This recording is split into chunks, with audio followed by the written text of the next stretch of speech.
Hello.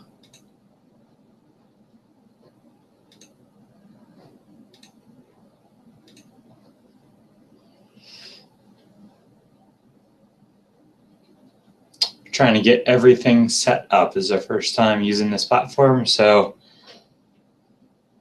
just be a little bit patient. We still have 5 minutes, so we're still good.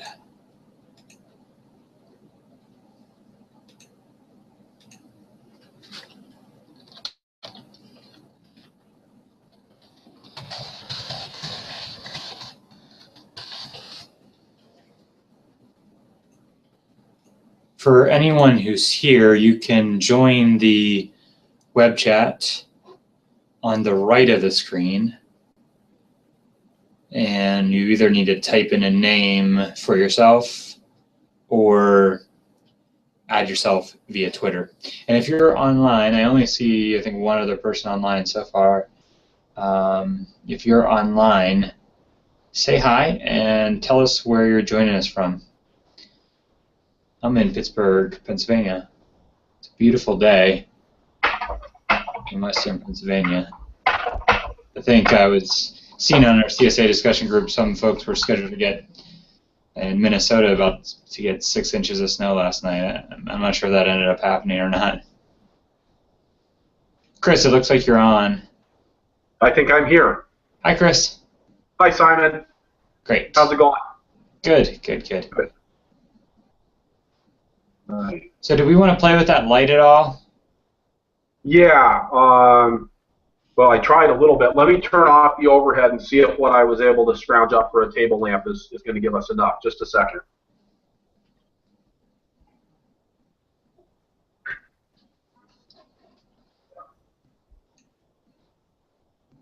Is that any better, Simon? That's slightly better. Okay. It might just be the camera to a certain extent. Well, I've also got a dearth of good lighting in the new place here, so. Okay.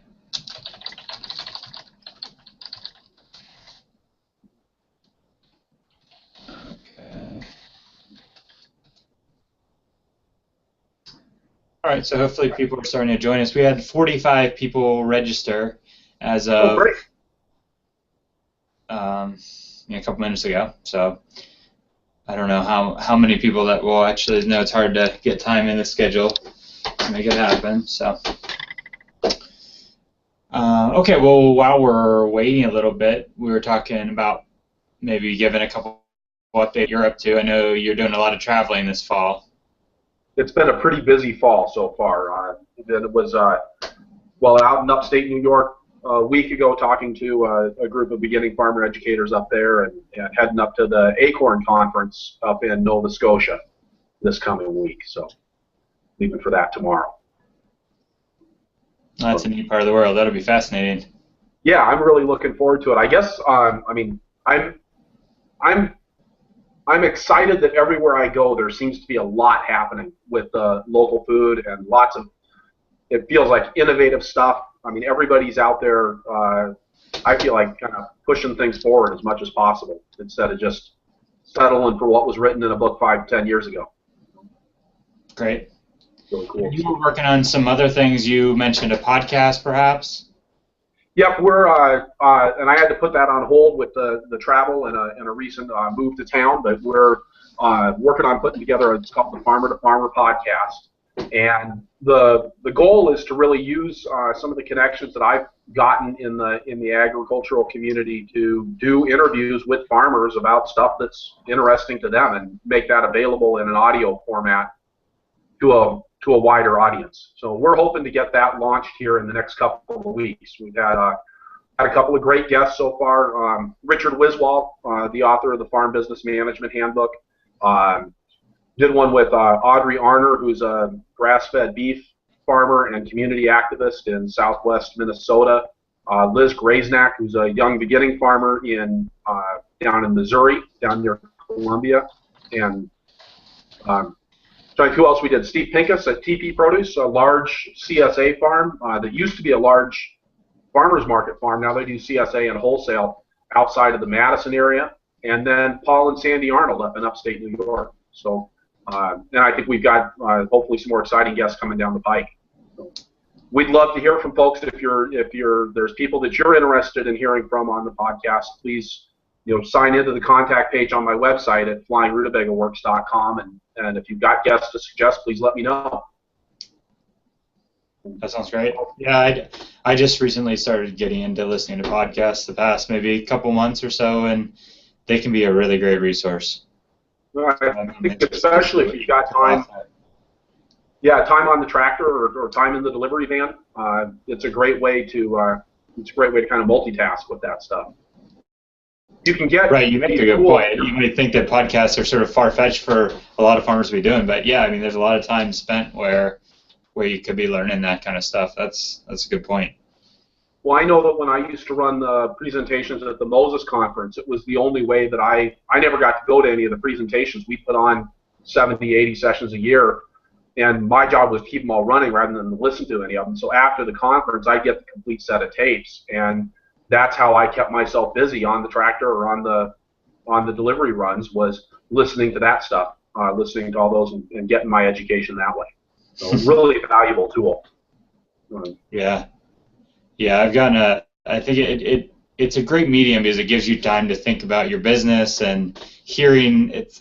I've just gotten a lot of really great ideas listening to podcasts. Like, I don't know, it just gives you a good time to think about your business. Well, it's not, and you can be doing other things, like you say, and you don't have to be like watching a video or something.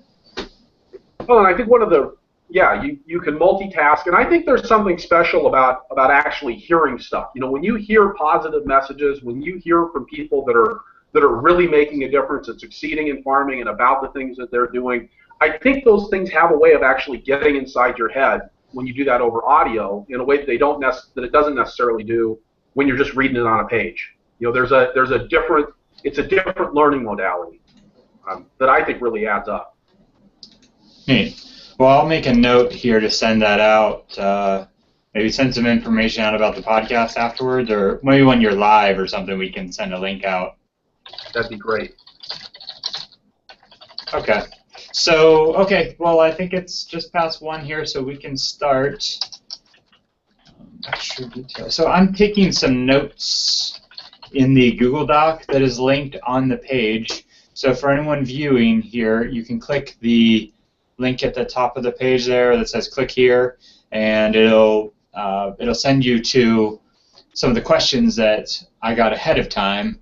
Now I think we can add to this. I definitely want this to be a conversation, so I'm not sure we'll get through even all of the initial questions, but Chris, let's just try to keep it moving so that we have time to answer those questions that are on here live on the web chat. And yeah, so that's about it. So I'll introduce. Maybe you can introduce yourself a little bit, Chris, and tell everyone about you.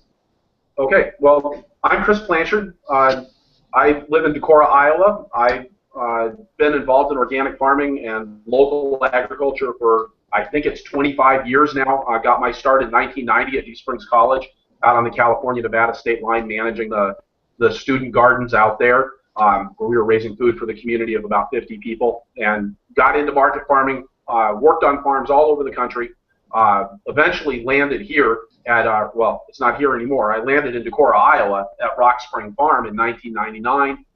Ran Rock Spring Farm from 1999 through 2013. We had a 200-member CSA at our peak. We're doing wholesale, large proportion of clamshelled herbs. Had some experience with cut flowers in there as well.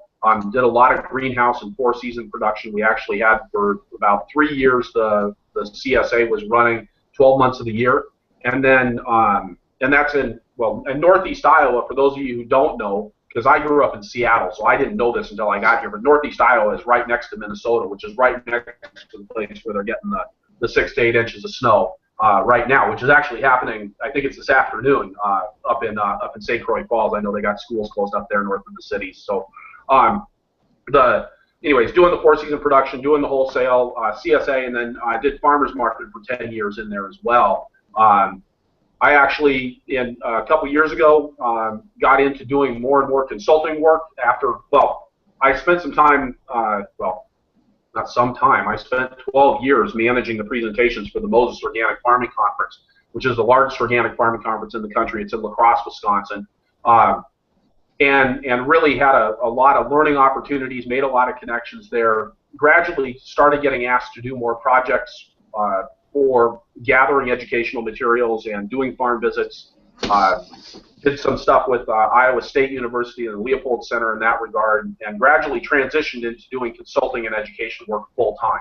So, and that's what I'm doing right now under my company, Flying Rutabaga Works. That takes me around speaking all over the country and even in Canada, so now I'm international.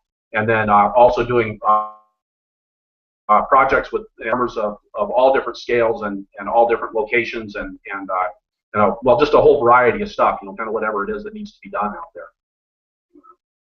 So that's great. I guess that's not exactly an elevator speech, but it's getting closer every time I say it. Right.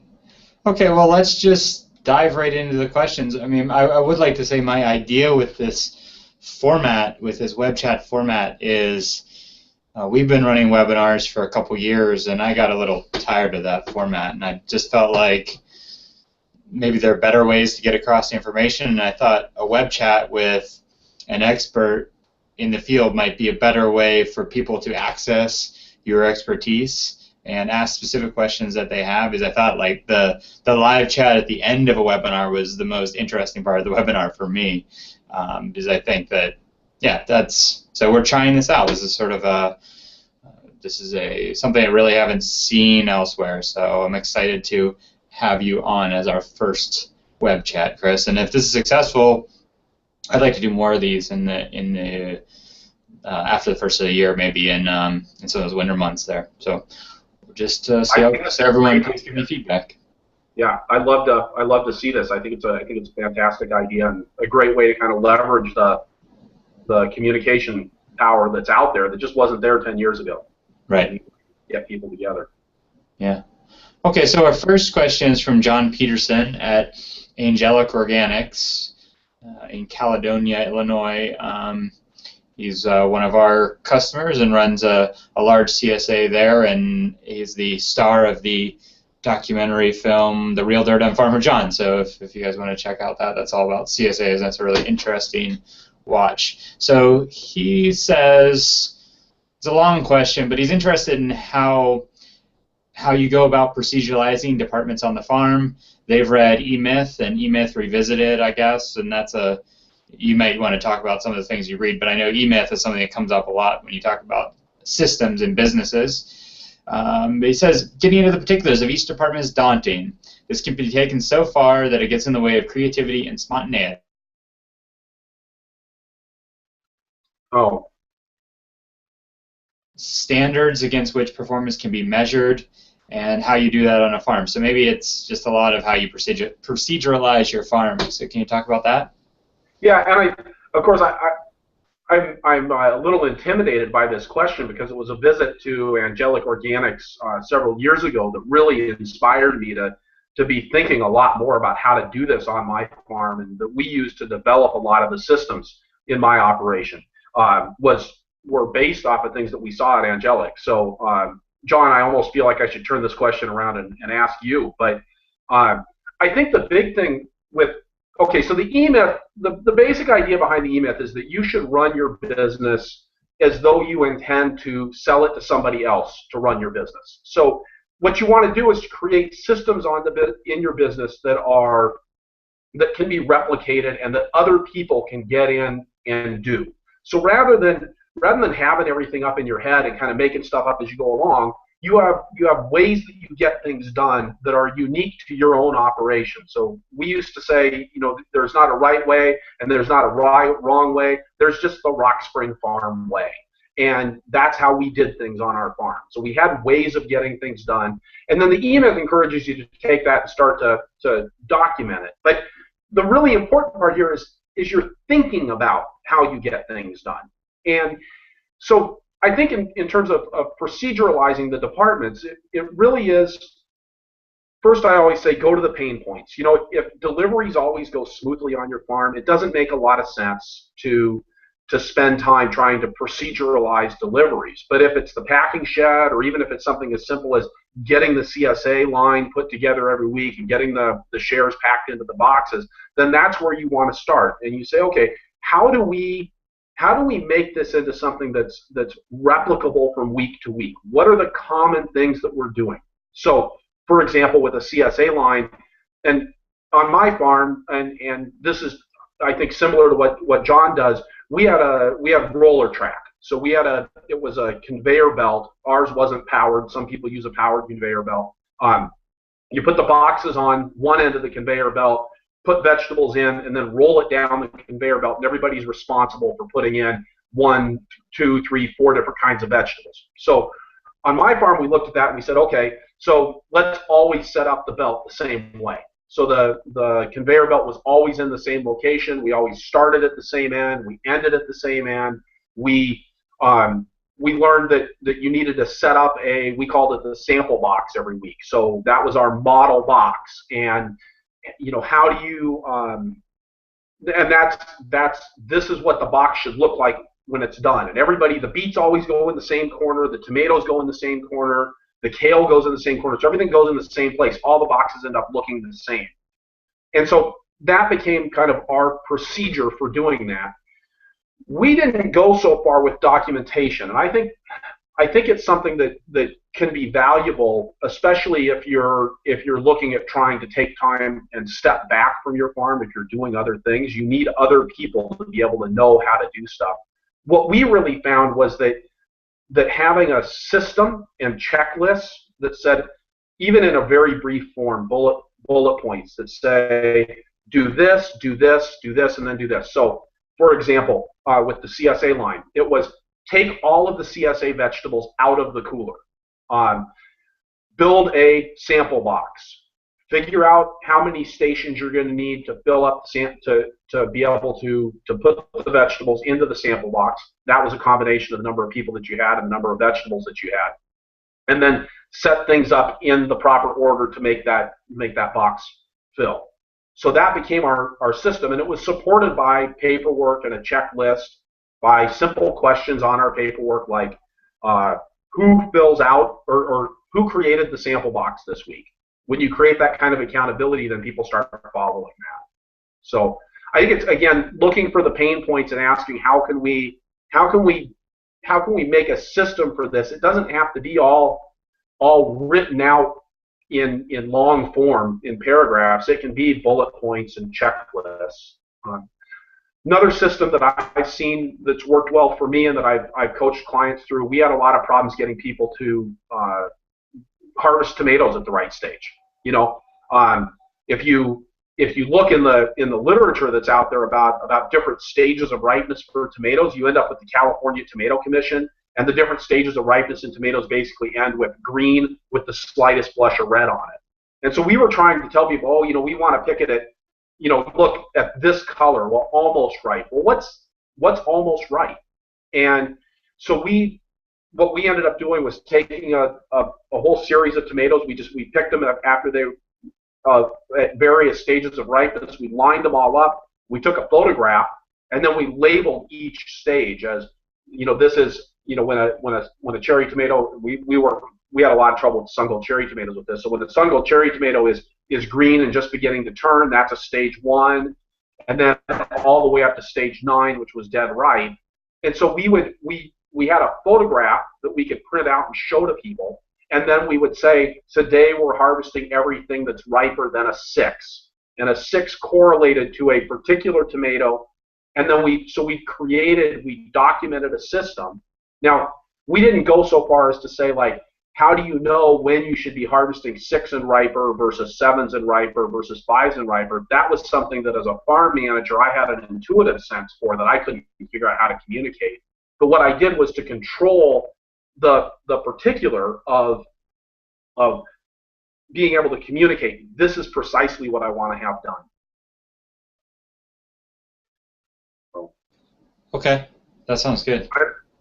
I don't know, Simon. I mean, do you have like a chat box open where people can follow up on questions as we're going?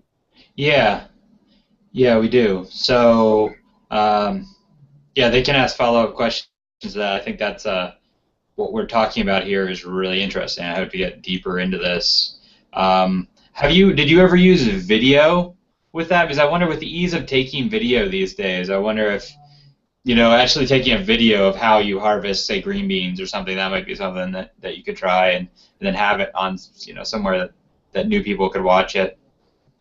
I think that would be really valuable. We didn't have that on our farm. Again, it is kind of funny how fast the technology goes. I mean, we really worked on this in 2007, 8, 9, 10, which was really before everybody had an iPhone. And so, now, I think there's abundant opportunities to do that.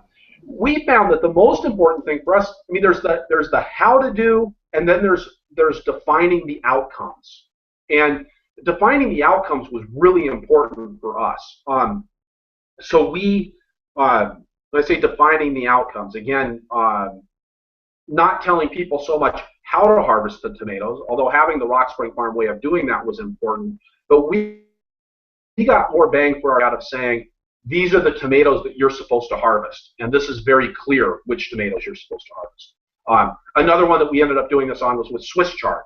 So our rule on Swiss chard was when we did rainbow Swiss chard. So and we were packing it for wholesale. So we were doing 400, 500, 600 bunches of Swiss chard a week at one point. So for us, a bunch of rainbow Swiss chard meant that it had to have at least 3 colors in the bunch. And then from a quality standpoint, we really struggled with Cercospora elite spot, which we managed through succession plantings. But sometimes it would start to get ahead of us. So we had a standard that said you couldn't have more than 3 1/8 inch Cercospora leaf spot dots on a chard leaf. That was the point at which you threw it out. Because for me, I can say, oh, that's ugly, but like, where is that line? What's the definable metric that says this is an ugly leaf versus this is not an ugly leaf? We did the same thing, and this was directly inspired by work that John did. We called them directives on our farm. That were basically instructions for doing a given job. So we would, for example, if we were sending somebody out to do tractor work, we had a form, and let's take flail mowing. So we had a form for flail mowing, and it said you need, this is who the operator is, this is what tractor they're operating, these are the fields that we want done. And again, we would even get as specific as these are the fields that we want done in the order that it's written here, so that there was no confusion and somebody didn't get done with 3/4 of the job and leave the one field that was really important to mow undone. And then we would define what are the outcomes. So we would say, what's the job and what's the outcome that's associated? Mowing cover crops ahead of tilling. So that meant that the operator was responsible for using the tractor, doing the settings in such a way that everything got mowed down and that all of the bits were 2 inches or smaller. So that was our standard for success on that. If it was mowing for pretty, you might have a different standard for that. Sometimes it was just mowing for mowing down a crop, like we were mowing down our broccoli crop ahead of seeding a cover crop in it. So that would just be, again, everything needs to be chopped up, but it's okay to have some stalks standing up in the air. So we tried to define exactly what the outcome was. Then it was a matter of management providing some guidance based on experience. Try this forward setting, try this height, but we made it really clear that the operator was responsible for creating the outcome. And then we had a checklist. When you set up this tool on the tractor, these are the things that you always want to check. So we had a flail mower, and we'd had some problems. So again, this is addressing a pain point. We'd had some problems where the flail mower, it had just a little bit of vibration in it. And so the nuts, even though they had lock washers on them and everything, they would kind of gradually work loose over time. Well, we just it was the rule. You had to lubricate the thing, so you grease it every time that you hooked up the mower, and you ratcheted down the nuts. So you had to tighten every nut, every bolt on the machine every time you went out to mow. So that was stuff that was on a checklist. Is the machine level from forwards and backwards? With the mower, it was actually supposed to be 15 degrees. The deck was supposed to be at an angle of 15 degrees with the higher end towards the tractor. These are the kinds of things that, because I've been doing this for 24 years, I could remember what, I mean, those things, just those kinds of details stick in my head, right? You set up this equipment like this, of course you do. I read the manual, it's my equipment, I care about this. But trying to get another operator to do the same thing, sometimes they need some of those little reminders. Can we, again, that 15 degrees, is it centered behind the tractor? You know, is the top link locked? You know, that was really important on that machine too. You had to lock down that top link because of all that vibration. You know, so there's the little spinny nut on the top link. So we kind of, so it was, again, thinking about what are the shortcuts that people are taking or are likely to take that could cause us problems, and then creating a checklist to deal with that. And the operator had to physically mark off everything on the checklist that it had been done, just like a pre-flight checklist on an airplane. And then when you were done, it had a little thing at the bottom that said, you know, I completed the work as it was assigned with exceptions noted as above. If there were any problems or any issues, I have relayed those in writing to my supervisor.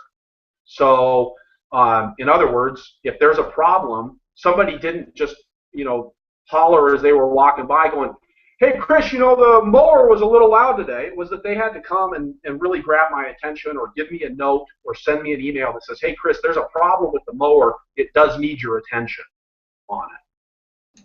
Sure. So that would be, and I've used examples of those in various talks that I've given. I'd be glad to share one if people want to contact me about that, or we can get a resource link up on my website about that. But that was an example of what we did for flail mowing. We did the same thing for hand weeding too. Because if you want anything that's more frustrating, I should say I don't know that there's anything more frustrating than sending a bunch of white kids out to try to weed. It just doesn't work very well. And so, I mean, you could say, hey, go kill all the weeds, and they come back and they didn't kill anything that was, you know, that was smaller than this, because to them that's not a weed. It's still invisible. You know, so what does hand weeding mean? What are the desired outcomes that we're going to get? And then creating the checklist that says, do I have everything I need when I go out to the field? Do I have a sharpener for the hose? Do I have the right hose? You know, because we have 3 or 4 different kinds of hose on the farm for different jobs. You know, and then have I communicated? You know, is the supervisor communicated with everybody on the crew about what the expectations are, and then signing off that those expectations have been met. So it really created a nice feedback loop with that, and I think that's a lot of what the E-Myth is talking about. I mean, there's a lot about documenting, but I think almost more importantly, it's the systematizing. It's we have a way of getting things done, and then we have some support for that. Not just like Chris Blanchard out there saying to the crew, like, well, you know, weed it like you did last week. Here's a piece of paper that says do these things in this way to get these results. Okay. Well, at the risk of spending the whole time on this, if a farm has not done any proceduralizing, how would you recommend they start? Say, what's 2 things they could do next season to start getting better at this? Great. I would suggest 2 things to do next season. I think the first thing, for procedures around harvest, wash, and pack, I think are really important. And trying to define, and it's a practice thing, but defining what quality is on your farm. What's an acceptable outcome when we're harvesting different crops? So I think especially like the tomatoes, that example that I gave of the different stages of ripeness for harvesting the tomatoes, I'd start with something like that, and then looking at the other crops that you could do. And then I think thinking about looking at, you know, what's my other pain point on the farm, and how can I consistently avoid the things that cause me pain or cause my employees pain on the farm. So if you're always forgetting stuff to go to farmer's market, put together a farmer's market checklist. We had one that was 50 items long, and it included everything from making sure we had a water bottle to making sure we had the diaper bag. You know, so if that's your pain point, create a checklist around that. If your pain point is doing deliveries, and because you keep forgetting the hand truck at the last spot, put a put a checklist in your truck and work with that. Make sure that after you do every delivery, even if it's you, that you're marking all those off. I used to leave my hand truck all the time until I put a checklist in the truck. Enough other stuff to think about. It's a way of, so yeah, I guess that's it. You'd ask me that question. I was going to start ranting more about it. But. All right, well, maybe we can spend some time at the end ranting some more about that. I think it's a good thing to rant about. And this might be a good follow-on question. Andy Watson from Wisconsin asked, what do you propose CSA farms do with the severe problem of labor force layoffs at the end of every season, and then having to spend huge amounts of time and energy into replacing the labor force annually or biannually? Right. So, yeah, this is a huge problem, especially if you're anywhere in the northern half of the country. You completely shut down for a portion of the winter. And the way that we addressed this on our farm was going to that four-season CSA. So we weren't necessarily, what we were trying to do, yes, it increased our income, yes, it spread out some of our labor, but it also gave us a way to keep key staff on over the winter. That first person that you keep on is a huge benefit. The second person is a big benefit, but not as big as the first, and the third is a little bit smaller. So if you can provide work for people over the course of the winter so that you don't have to lay them off, so that you can get away without having to say, okay, now go away for 6 months and come back when I'm ready for you, in which case they probably aren't going to come back, then I think that feels like to me the right way to approach that. And I think it's a real good reason to try to extend that season as much as possible. CSA farms are really hard with this. I can do this on if I'm doing wholesale vegetables, maybe I think only so many farms can really do this, but we did huge amounts of storage crops on my farm. We were putting in 30 and 40,000 pounds of roots every winter into the walk-in cooler. We rented a semi-trailer so that we had extra storage for it, a refrigerated semi-trailer so we had extra storage for stuff for a couple of months in the fall. And then we focused on crops that allowed us to keep people on. That was also the reason that we did the clamshell herb business. That allowed us to keep people packaging herbs all winter long. I think if you've only got a CSA, it becomes a little bit more of a challenge because, people can your CSA members are only going to eat so many rutabagas over the course of the winter. And how to keep your crew engaged all winter long is, I think, a real challenge. I guess the other thing, and I've seen some farms do this successfully, is since on a lot of farms people put in extra hours over the course of the summer. Maybe people are working 50 hours, 60 hours a week, which I don't necessarily encourage. But if that's the case, can you take that and turn that into paying them, keeping them on payroll over the winter, even if they aren't working? So getting away from that hourly schedule. I know there are some legal implications around salaried versus non-salaried and exempt versus non-exempt employees, and that's above my pay grade right now. But I think looking at creative ways to give people compensation that can maybe tide them over through the winter, or encouraging a savings process over the winter if you think that's somebody you want to have back. Of course, so even if you can't go all winter, minimizing your downtime. Can you bring people on at onion seeding time? Maybe it's worth turning on that greenhouse another week or two early, spending some more money on propane, seeding those onions in the last week of February instead of seeding them in the second week of March, just so that you can bring on that key employee and they've got 2 weeks less of unemployment over the winter. Okay. And I think also, if you do have to lose those people, having the systems in place that you can then share with the new employees will help you greatly. Yeah. And I think, it is, Andy, you talk about having to spend huge amounts of time and energy. And of course, it's not just replacing, it's not just finding the people, but it's training the people. And I think it's something that, I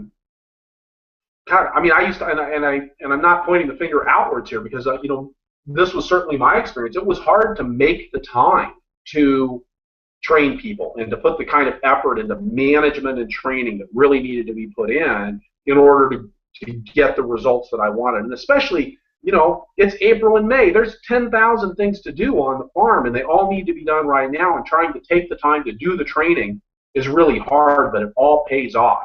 And it really is, remembering that as a business owner, it's all about management. You have to manage the system.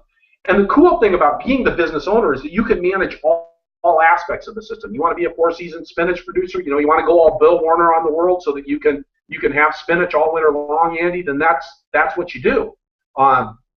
Or you say, I'm going to put my effort is going to go into making, structuring the pay differently, looking for a different source of labor, maybe having, is there a complementary business that maybe you could be working out some labor trades with over the winter. You can do all of that because you're in charge, but it creates a huge burden, but it's the management, and you have to say, this is a problem. How can I manage it? And looking at all of the resources that you have available to do that. Great, thanks. So, again, this is somewhat related. Vicky Zilke from Zilke Vegetable Farm in Milan, Michigan asks, if I were to have a question for Chris, it would be regarding systems management. I'd like to hear how he best captures the data on profitability per crop without a 15-minute interval of time over the season. Yeah, this is a big one. I was actually working on a project this morning around doing enterprise budgets, and I think so the first thing I'm going to say is honestly, we never did a good job of this on my farm. This is something that I really began to understand how best to go about getting this information and putting it all together really in the interval since I stopped farming. But I think, let's see if I can explain this. Usually I would rely on my PowerPoint slideshow to do this. So, you don't have to track every little thing that you're doing over the course of the season. What you want to track is in general terms, how are you spending your time? Am I spending my time producing transplants? Am I spending my time growing crops in the field? Am I spending my time harvesting? Or am I spending my time in the packing shed? And I think this is a big one here. And stop there. And then it also starts with the marketing. Am I spending my time marketing to my CSA, marketing to my wholesale accounts, marketing to my farmers market? And marketing, I mean everything, marketing and fulfillment on that. So really having a strict line. If you talk about profitability per crop, you've got, sometimes that's really meaningless because it's crops and markets that go together. You charge a different price for carrots at farmers market than you do if you're selling them wholesale. So having that hard split between production and marketing, and then so if you can kind of break your time out into those broad areas, and then take that to the next step and sample some certain activities. So the amount of time that it takes to harvest carrots is really different than the amount of time that it takes to harvest kale, for example. So looking at then, where are your crop-specific expenses and sampling those. How long does it take us to harvest kale on our farm? You can grab that 3 times over the course of the season. And then you can use all of that to come up with, and this is really what the Veggie Compass concept, and this is University of Wisconsin, has this program called the Veggie Compass, and you can look it up. I think it's at veggiecompass.com, and VEGGIE, and then compass.com. And so now you've got this information about how long it takes you how much time you're spending on field production, and then you can turn that into a per acre cost of doing field production, which can tell you then how much money you spent producing your carrots. You do the same thing with transplant production. Then you do with your harvest and your packing. Then you've got, because that's where things are really variable, now you can take and say, well, I spent this much time harvesting, or this is how much time it takes to harvest a pound of carrots. This is how many pounds of carrots I harvested. Therefore, I spent this much time harvesting carrots. You don't have to measure every single time you harvest carrots. So I hope that helps answer the question. This is actually a 60-minute workshop that I do periodically. The The other thing I'd say when you're thinking about profitability per crop is you also have to think about like what's what's the crop or what's the product. I'll give you an example. Like I said, we did a lot of packaged herbs on my farm, which meant we grew 20 different kinds of herbs. We had chives, which are a huge pain in the patootie to deal with. Big money losing crop. It's one thing to do chives for your CSA and do a couple of bunches in the spring, but when you're trying to keep chives harvesting into August, it's not an easy crop to manage. And was really technically, chives were a money loser. We spent more money harvesting chives than we could sell the chives for. But then you turned around and we had a crop like spearmint. Now spearmint, we made bank on spearmint. On a per acre basis, it was through the roof. On a per labor unit basis, it was through the roof. We had great quality. We had huge productivity, and it was super fast to put that stuff in clamshells. But the thing was, I had to have chives in order to sell the mint. The only way to sell herbs if you're putting them in clamshells is you need the whole line. You can't do half a line of herbs. You got to do the whole line of herbs, which means you need chives, and you need mint, and you need rosemary, and you need thyme. So we actually looked at that and said, well, yeah, we know that we've got it's essentially the chives become a loss leader. We have to have the chives, and we sell the chives at the same price that we sell the mint for, but we're making so much money on the mint that we can afford to subsidize the chives. So kind of looking at what's the bundle that you're doing. The example, I was working with somebody this morning on enterprise budgets, and this person had done an enterprise budget on carrots, and they'd done one enterprise budget for early season carrots, and then they'd done another enterprise budget for late season carrots. With the early season carrots, they were losing money. With the late season carrots, they were making a lot of money.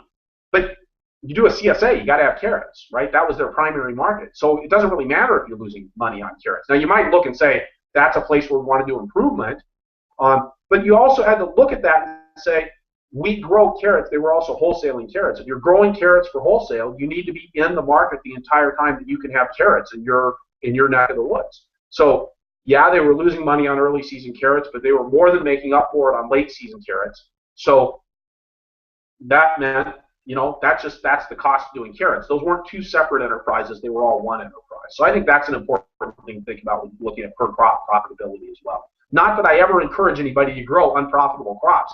And the concept of loss leaders, I think, can be really dangerous on a farm because so often our margins are so thin. But really thinking about, what's the bundle of goods and services that I'm dealing with here? With the carrots, it's carrots over an extended season. With the herbs, it was 20 different crops of herbs put in clamshells, not thinking about chives differently than we thought about mint from a profitability standpoint. Does that make sense? Yeah, no, I'm sure you could. The really thing about doing these electronically is you can't see if people are nodding or if they're going, oh my God, this guy's just going on. Uh-huh. I hope that helps. If anyone on chat wants to nod at us, that would be great. Is there an emoji for that? I don't know. Okay, so Karen Lee from Sangley Farms has a couple questions. It's probably too many to address, but maybe. Oh, this is great, actually. Do you want me to read the whole question then, or? Or I can read them. I'll read it just to keep things. Okay, Why don't we so. take them one at a time? Okay, so first she asks, what system of packing has Chris found most successful? Crates, boxes, bags, question mark? Okay, so the first thing is, and Simon, I was actually just reading the email that you sent out about CSA retention, and you had an article about it was 25 tips for retention, and I think number 3 on it was do a market style CSA. In other words, don't pack stuff into crates, boxes, or bags. And I think that's really important. Now, for a lot of farms, that's simply not practical. So, but if you're gonna pack shares, I think you really have to ask, most successful, I go boxes, but that's because most of the places that I deal with, that works. But Simon, you cited somebody in that they had to do bags. I think it was in your article. They were doing bags because they were having pickups in New York City, and people were taking their produce home on the subway. There's not enough room for a box on the subway. You need a bag. So part of it's thinking about your customers. I really like using wax cartons. especially in the early years of the CSA. There's a relatively low investment. People can return them and you can reuse them. You know, they flatten easily. So, and they're stackable. I mean, that's the really big thing, is they're stackable. So from a material handling standpoint, you can load up 7 or 10 of them onto your hand cart, depending on how big of a hand cart you've got, and you can wheel those into your drop site, and it just makes things simple. It also protects the contents of the box really well. And I think, and I hadn't realized how important this was. I'm working with a CSA down in Mississippi, and they commented, we just went to doing boxes this year. They've been doing bags, but they said, you know, when people open up the box, it's like everything's arranged, and it's pretty, and it's all there. You know, so people are kind of looking at this beautiful package that's been assembled for them. And that is really hard to do with the bag, you know, to make it pretty when you look into the top of it. So the box kind of gives you the opportunity to really think about, how do I make this box beautiful, and how do I get that wow factor week after week after week? And I really like that. I'm a big proponent of, well, it sounds crass, right? But it's who you look like, not who you are. That's what really counts in the world of vegetables. I mean, you've got to have stuff that looks good. So if you can do nice color contrast, put great the things that people are excited about on top, if you can protect those tomatoes, that really matters for people, for your clients. That it's that impression when they open the box. Is it, or is it, oh, I got to put this stuff away? You know, what's the reaction that you're getting out of it? I do think there are some farms that have been successful with going to plastic totes that they're delivering the CSA shares in. I think that's a nice upgrade, especially. I mean, you're going to have a system for washing and sanitizing those totes. I think from a food safety standpoint, it's probably better than doing the wax cartons. But you really do have to have then a washing and sanitizing system where the boxes, wax cartons, don't really, you can't sanitize a wax carton. You're reusing them, and that's got some food safety implications. But I'm not all that worried about that particular aspect of it. I think you can make other improvements that can counteract that. So the crates, yeah, again, having a system for managing those and making sure that people don't walk off with them. I mean, that's the other thing. Somebody walks off with your $1.39 wax carton that you've already gotten 3 uses out of. You lost 43 cents. Who cares? You know, if somebody's walking off with your $8 plastic tote or your $12 cedar crate, boy, now you've got, now you're really losing some stuff. You've also increased the appeal for people walking off with that stuff too. Yeah. Great. All right, and then she asked about, what about labeling of shares for different sites? Cards, tags, labels. I'm not exactly sure what that means, but maybe you can parse that out. I actually really like this question because I think it goes back to the first question about how do we systematize our businesses. So, and I'm going to mention this. I'm actually going to jump and answer the last question at the same time that Karen had, which was, what about the farm offering different size shares? What are your thoughts on that as far as efficiency to the farm are concerned? So, if you're going to pack things in boxes, you want to pack as much of the same thing as possible. So, again, the simpler you can make this system, the easier it's going to be to administrate. So on my farm, what we did is we didn't label shares for different sites. We put a label on every box that said, this is a Rock Spring Farm CSA vegetable share. And I think that's a really important thing to do. But then the shares were the same for every site that we went to. We did 10 different sites. It was all the same shares. That allowed us to put them all on the truck, right? We didn't have to worry, was this box supposed to go to Linden Hills, and that box was supposed to go to Seward, and this was supposed to go to Cooks on 50th. It was just all the same. We didn't do custom packs. So we didn't need to label the shares for different sites. I think if you're going to label the shares for different sites, you need to look at getting produce labels. The paper tags, the standard paper ones that you might run through your printer I don't like putting those on produce boxes because produce boxes almost always get wet, and then those tags are going to bleed and become unreadable. So I think looking at a standard produce label that you can get from a company like I like Advantage Label and Packaging they're over in Michigan. I can't remember where they are. Ask for John Cusack and tell him that I sent you. We had really good luck working with those guys over the years. and then just writing on them with a Sharpie. You know, this is going here, this is going here, if you need something like that. Or you could think about having stuff printed up in advance. Now, we did have one site, so the exception to this, we had one site that demanded that we label the boxes with the names of the members, okay, so that they didn't want to use the checklist that you can, you would print off. They wanted people to come and get their box with their name on it. Now, so what we would do with that is we'd have those labels pre-printed. We had a label printer on our farm, so we would actually print the names on, but otherwise I would write them on. And when I got to, that was Linden Hills, when we got to Linden Hills, we would unload those boxes, we'd stack them up in the cooler at the store, and then I would label the boxes right there in the store. So that meant I didn't have to have those boxes labeled when I left the farm, so they didn't have to be segregated on the truck. I could grab any 25 boxes, bring those into Linden Hills, and label them right there. And that worked really well for us.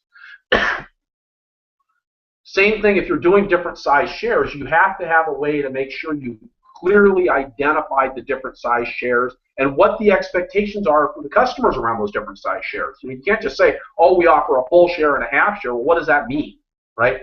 Some farms, a half share means you get less variety. Some farms, it means that you get, you're getting less quantity. So instead of getting a bunch of beets, you get a half a bunch of beets. Although even I cook for myself a lot, and I don't. What do you do with one beet? I mean, a half a bunch of beets just doesn't do much for me either. So I think thinking about how you're going to structure those different size shares, and I think too often, this is a CSA rant in general, but the CSA movement has changed from its original vision. You go back and read like what Trauger Grove's book from the, God, I want to say it was late 1980s about the whole CSA concept. It was one of the first ones published in this country about CSA, and he's talking all about community and shared risk, and really it is truly a community supported agriculture. So often now we've run into this thing where we're not doing community-supported agriculture, we're doing customer subscription agriculture. And so instead of differentiating ourselves by having a community of people supporting our farm, we end up doing this thing where what we're doing is we're selling shares. It's not even shares, you're selling subscriptions to customers. And the way people start to differentiate themselves then is by price and convenience. Simon, you mentioned you want to jack retention rate up through the roof. Make people pick up their shares on your farm. You apply a little pain, you take the convenience out of it, and suddenly you get a different kind of member and a different level of commitment. I remember this in Psych 101. It's why fraternities do hazing, right? You cause people pain, and then they want to be part of the group even more. Okay, so if what you're doing is selling things based on convenience, and selection and price, that's not really about supporting the farm. Then what you're doing is the farm is really making all of these options available to the customers. And I think a lot of times, if you're running a small operation and you're trying to do multiple size shares, you're just shooting yourself in the foot because you never reach a scale, any one of those, where you can get to any level of efficiency. I mean, you want efficiency. I've been on farms where we packed 1,000 CSA shares and they all go out the door on the same day.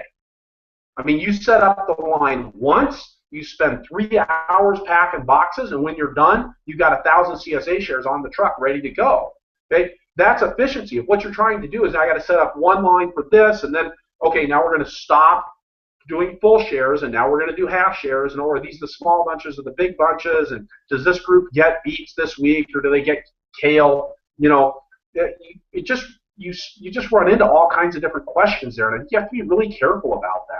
And it's easy to go for the easy mark, right? To say, and this is something that comes up all the time when you're doing knowledge work, is choosing your customers. And I think it's really important with your CSA to choose your customers. It's a certain kind of person that's going to work with this system, and otherwise you're causing yourself lots of problems, and you're going to really, your retention rate's really going to go down if you go for the easy customers and the easy sale. I think it would be better to grow slowly and offer what you offer and do a really good job at that.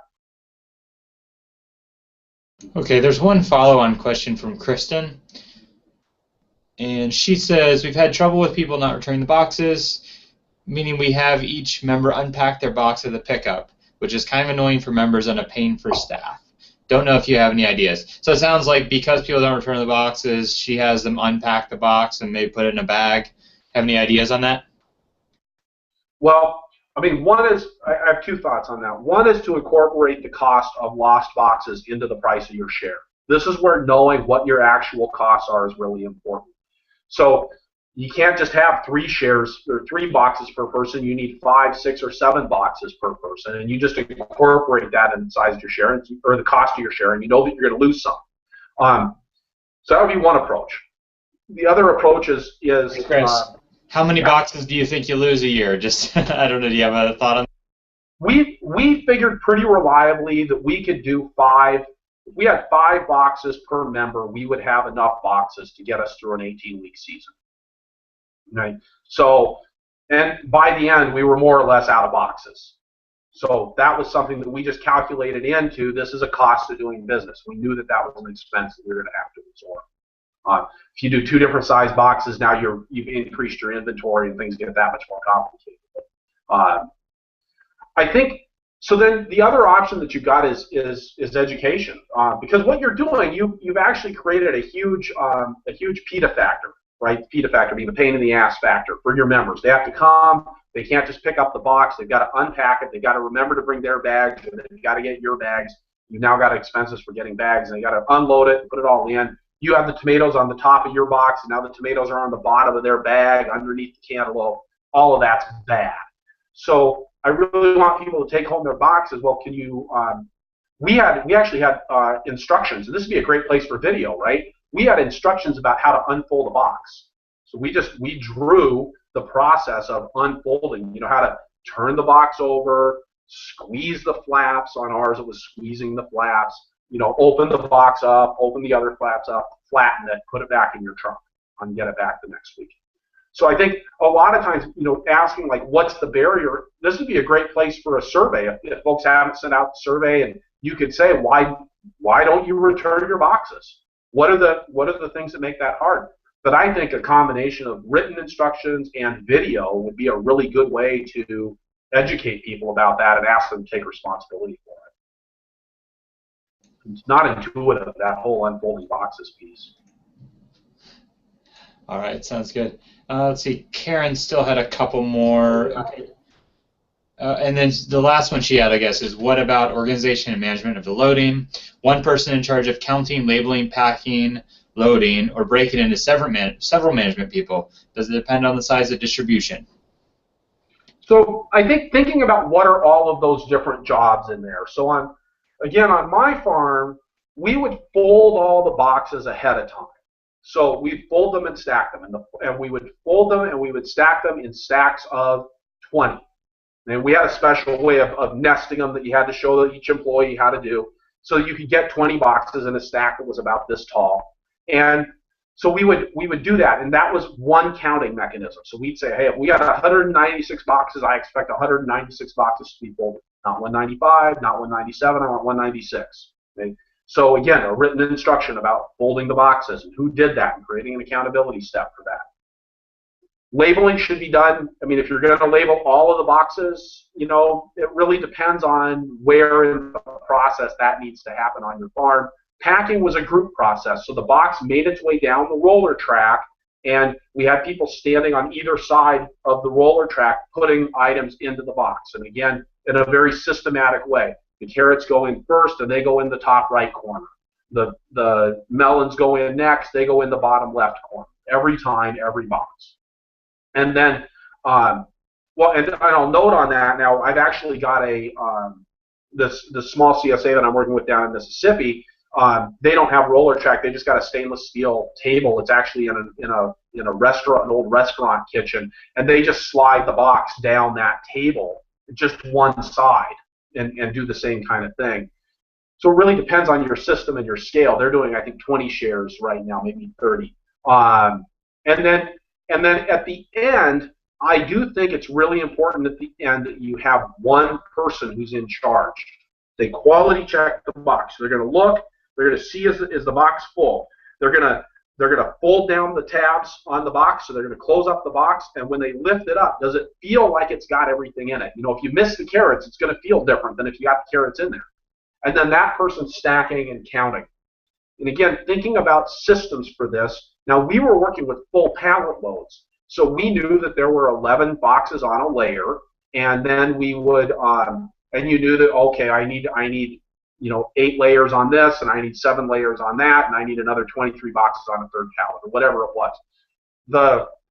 If you're working with boxes without pallets, you know, think about it in terms of stacks. So how many stacks of 7 do I need, plus a stack of 4 to get what I need? But that, I think, counting always belongs to one person. There needs to be one person who's responsible for making sure that the right number of boxes gets on the truck, or gets it packed up and put in the cooler, or whatever. So I think that's a place. What's the punishment for them getting that wrong?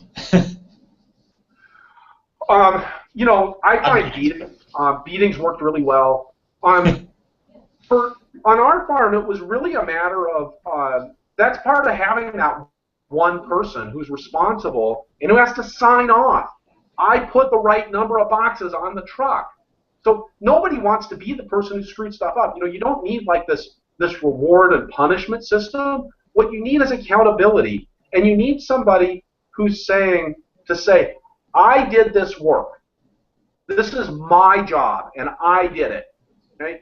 And once you do that, your results go through the roof. But if you let people do things anonymously, then there's less caring. It's the same reason why when you're in Target, on the back of the restroom door, they've got a place for the people to sign their name every time they clean the bathroom.